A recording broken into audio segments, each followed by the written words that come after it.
My name is Brad Jackson, and whether I'm flying airplanes or building pedals, I'm always learning. Join me, and together we'll expand our horizons. This is Jackson Audio.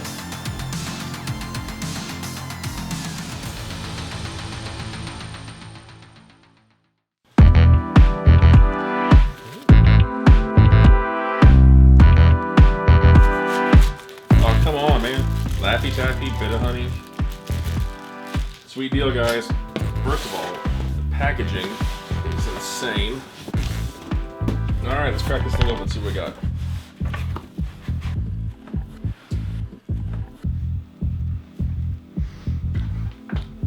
Alright, this is the Universal Audio aux amp top box.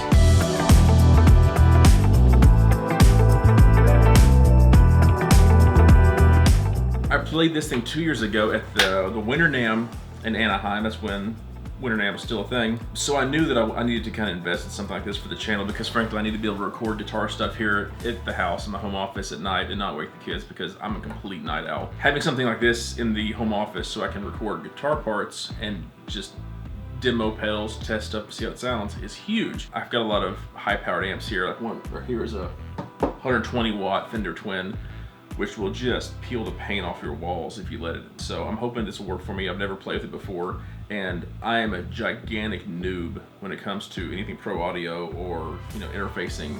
But bear with me, I'll try to see if I can get it working, and hopefully you can hear how this sounds. But I have high hopes for it, and I came to try it out now.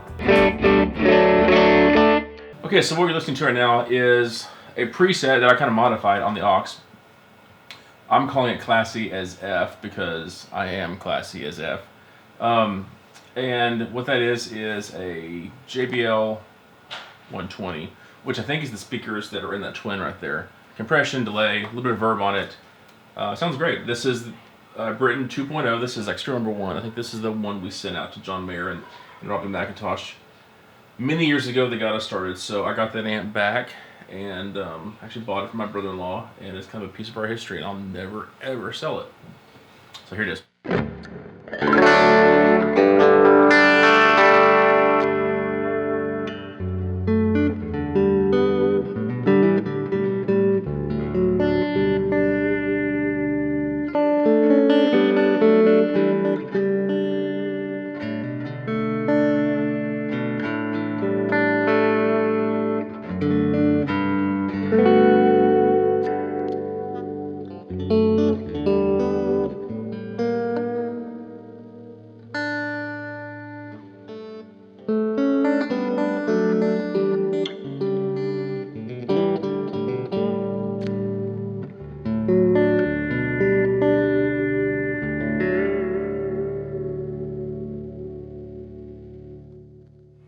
So it's just a good, clean, like, somewhat Eric Johnson-y kind of a thing, but man, the aux just sounds incredible for this kind of stuff. So what I'll do is I'll throw you a couple presets that I found that I really like.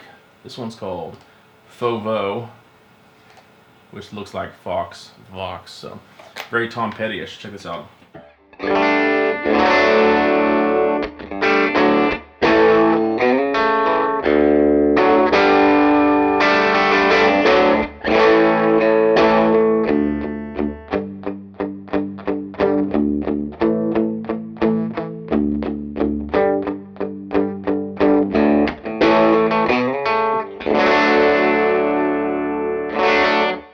Love that, just straight up Vox.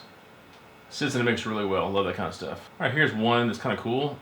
This is actually just one of the default presets that comes with the aux box. You really can't play a Vox style amp without playing this. And let's see what else we need. Let's change it to a 50 watt cabinet because that always kind of feels better.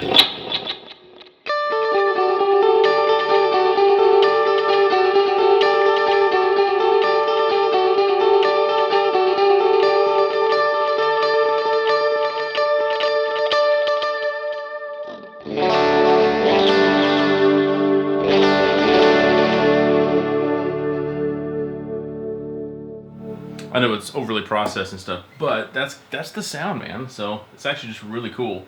I'll show you one more thing. I've got both channels on the Britain engaged. So let's turn off channel 1. Now we're just channel 2, so it should be a whole lot chimier.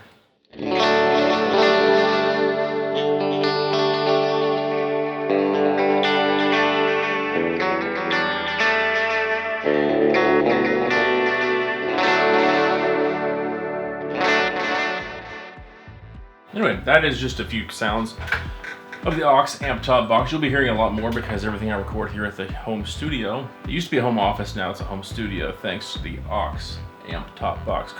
Really can't say enough great things about it. I'm not a skilled engineer. I know nothing about pro audio and recording, all that kind of stuff. This is the second time I've had to re-record this video because I forgot to save the Pro Tools section, so I'm going to do this again. If I, of all people, can plug this thing in and make it sound somewhat decent, well, that's good. That means anybody can. But I can tell you that this box does sound incredible, and it makes my job so much easier. I wish I had this thing 10 years ago, because one of the things I've noticed about it is with my twin, I can turn my twin up just wide open, and you hear things that you could never hear before, because if you turn the amp up wide open, it was so loud you couldn't even be in the room with it. Well, now not only can you be in the room with it, but you can hear it as it was intended to be without the painful side effects of losing your hearing or waking up your family, and you can practice in the dead of night and nobody's ever gonna know. So I just can't say enough great things about it because it's just phenomenal. So thanks so much for Sweetwater and for Universal Audio for making this thing. This video is not sponsored by anybody. I paid for the aux myself with my own money just because I thought it'd be a really great piece of gear to have around the shop. And after kind of dinking with the aux for a little bit, I need to go to the shop because we're launching the FUZZ tomorrow at 7 a.m. So Juan is always taking care of the guys, doing a great job.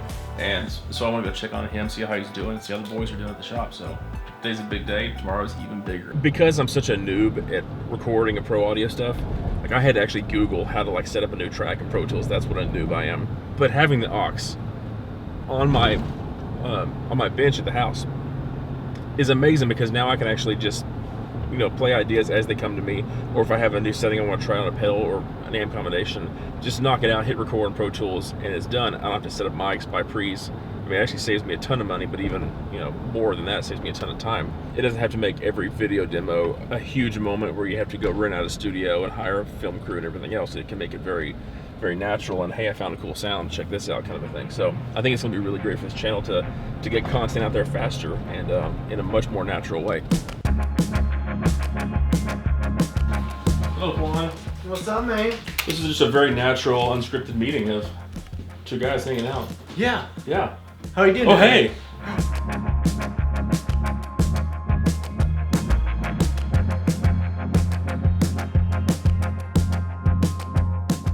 Tomorrow's launch day.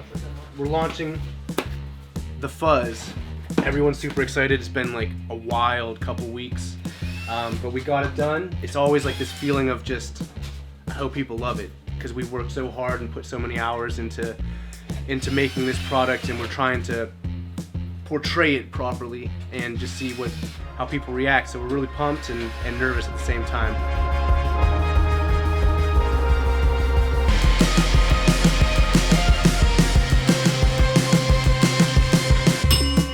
Order up!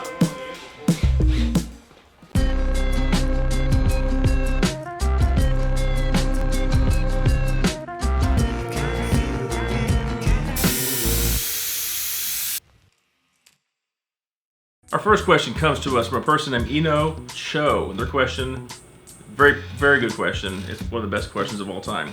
What is your best dad joke? Well, I got 2 kids, so I got dad jokes. This is my best dad joke. Why don't lobsters give to charity? It's because they're shellfish.